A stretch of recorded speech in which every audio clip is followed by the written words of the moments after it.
young couple went to catch ghost at haunted house, Manresa Castle and result. Manresa Castle was originally completed in 1892 as the home of Charles and Kate Eisenbeis. Charles Eisenbeis was a prominent member of early port towns, and he was the first mayor when the port was the most active in the Pacific Northwest. The 12-inch thick walls of his 30-room mansion were made of brick from Charles Eisenbeis's own brickworks. Locals came to call the building Eisenbeis Castle. In 1902 Charles Eisenbeis died, and the mansion was left empty when Kate remarried. In 1925 it was purchased to function as a vacation home for nuns. In 1927 it was purchased by Jesuits, who turned it into a training college and renamed it Manresa Hall. It is the Jesuits who built the large extension to the original building and covered the brick walls of the original section to keep it more in line with the new wing.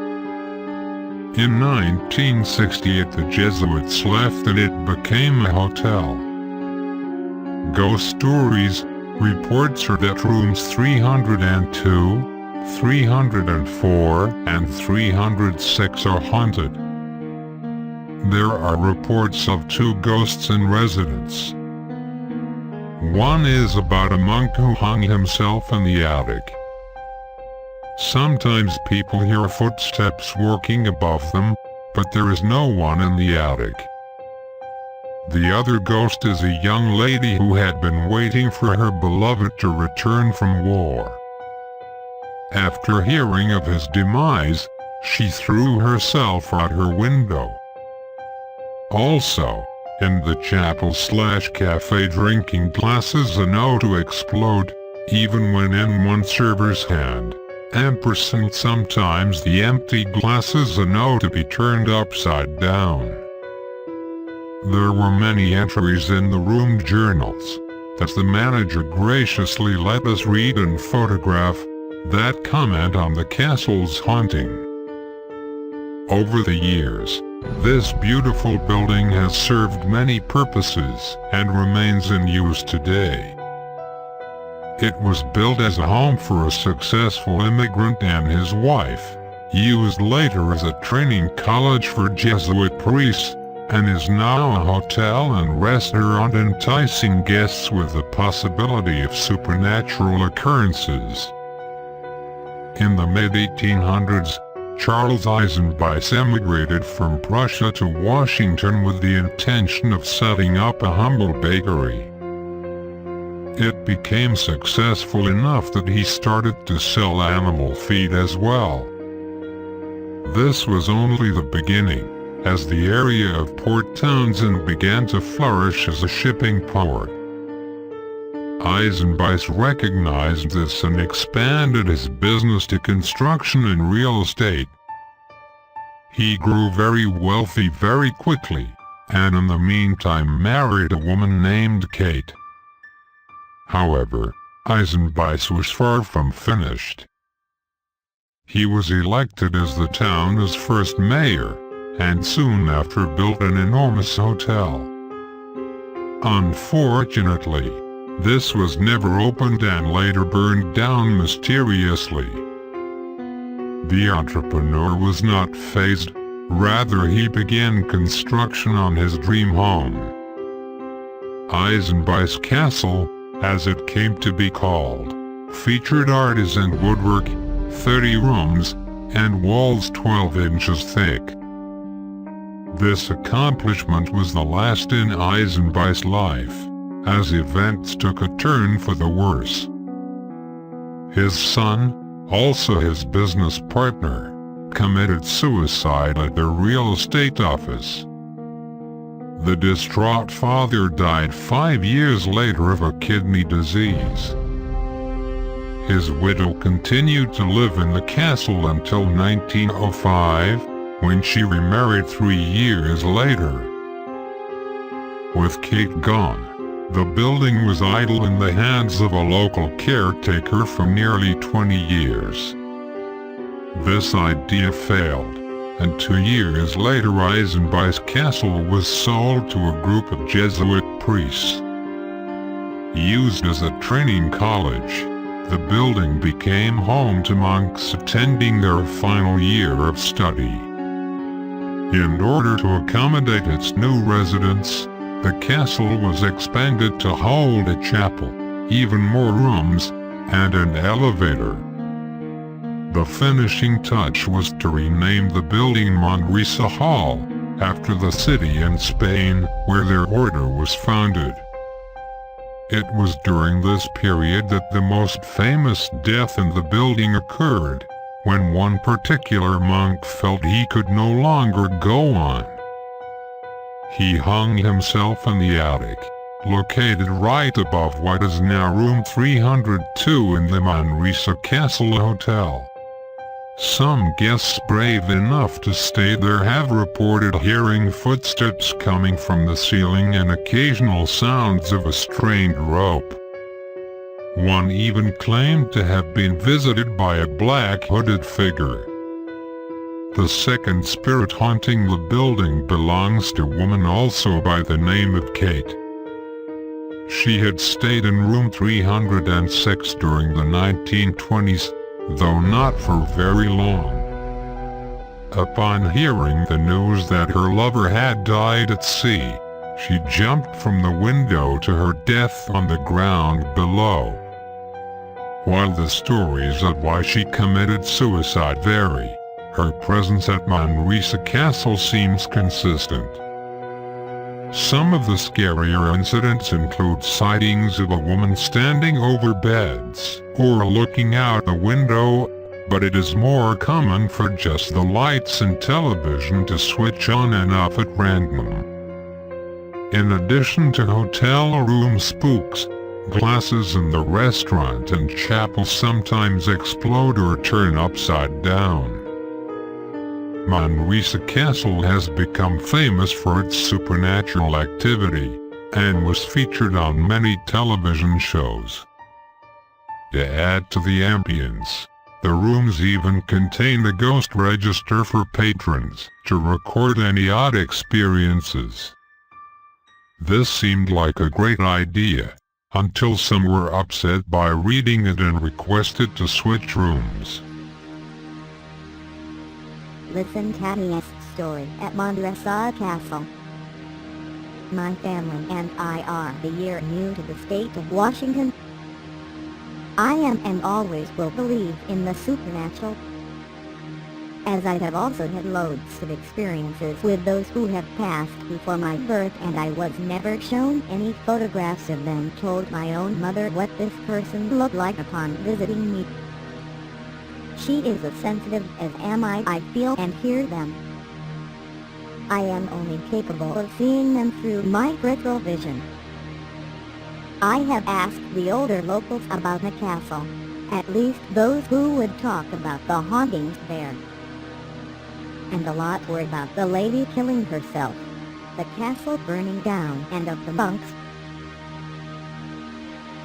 Many told me the memories of the place was meant to be kept as they were, only memories. My first paranormal experience was on a farm that was built in the 1800s. In 1920, the couple who resided there at the time were out in the barn when they smelled smoke. The attic was on fire. He called all the locals he could to come help put it out. One young man about 16 at the time lost his life in the fire. The fire was so hot it caused the resident to lose a great deal of his hearing. When we first rented this house in 1976, I was 5. The only thing he told us was the attic had been rebuilt, but a good many of the stuff were still not stable to walk on.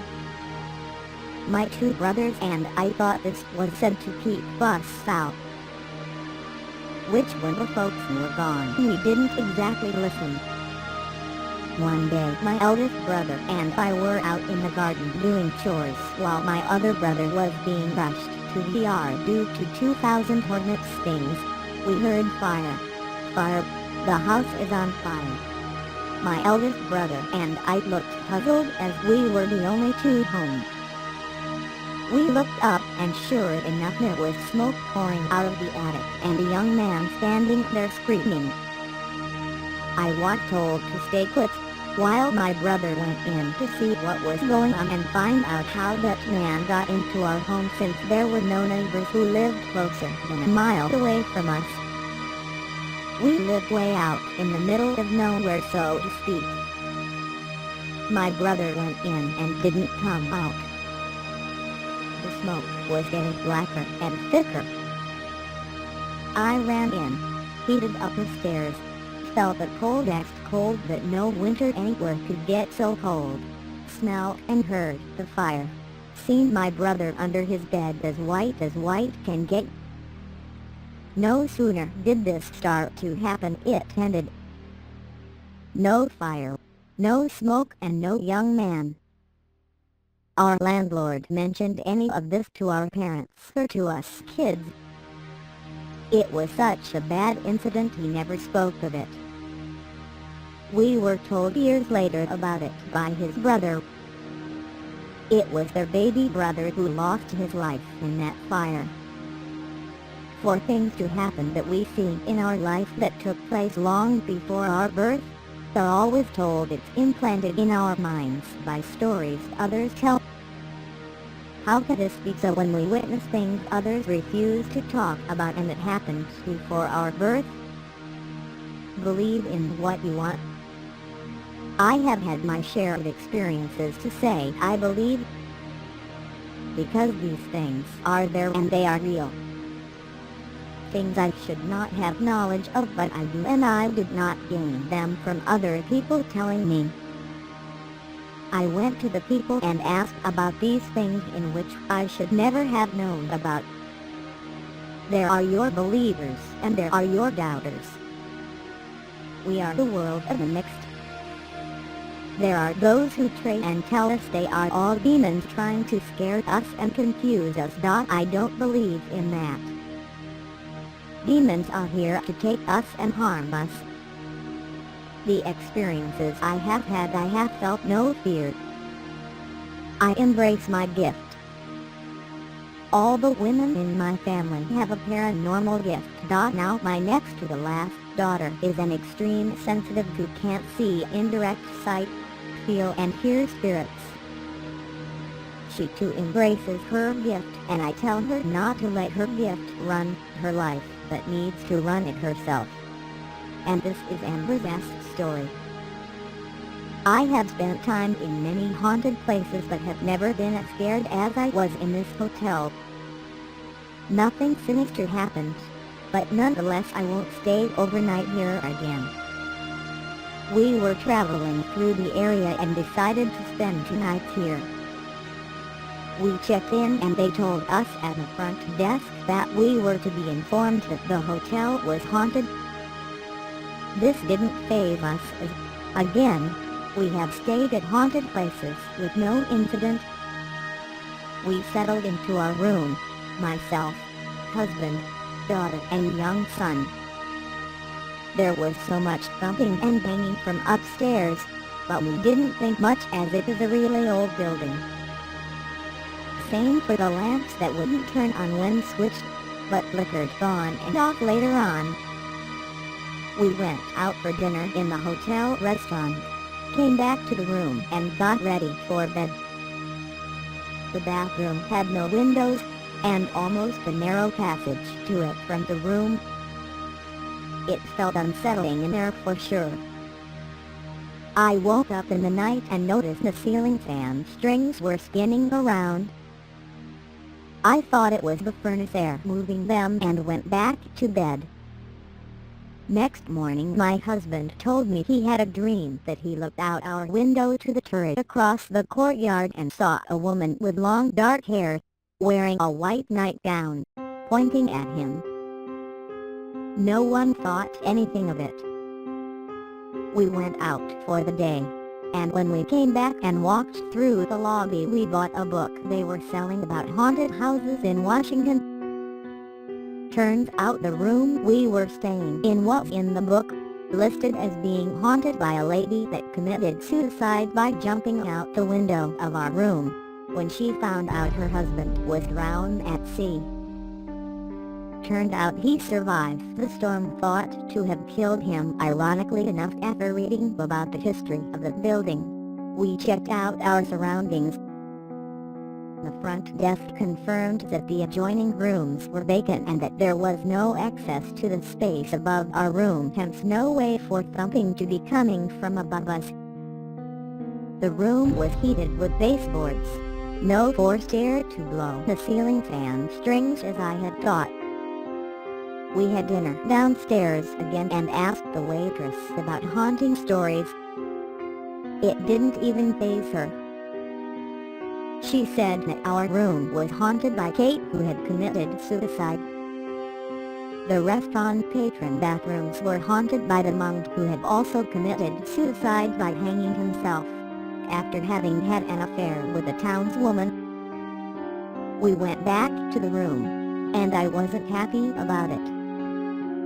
My daughter and I were so freaked out by all this that she stayed up till about 3 a.m. and I didn't let myself sleep until after 7 a.m. once everyone else was awake. Again, nothing serious happened, but there was enough that I won't stay here again. It definitely has a feeling about it that I haven't felt in other haunted places.